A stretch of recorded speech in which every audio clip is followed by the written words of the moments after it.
Of een koude winternacht, in het lokaal of op het dik. Ik zoek al dezelfde klik van mensen, jong en oud. Ze streden om de volle macht, door het libben en elkaar, voor de vrijheid van een oor. Maar die oorlog net meer mooi, om wat elk van hen verwacht.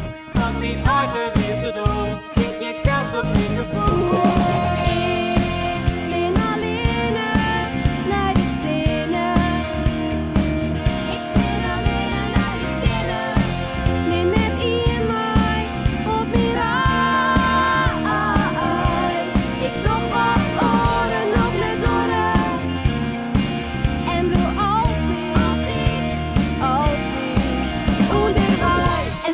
Een keer aan mij, of om hem heen en mij. Ik dacht net maar aan dit gelul, on het smaken gospel. Oh ja, ik stuur nog wel een keer een sms of mail naar die. Maar lang zocht ik net om, en ik kom net weer waarom.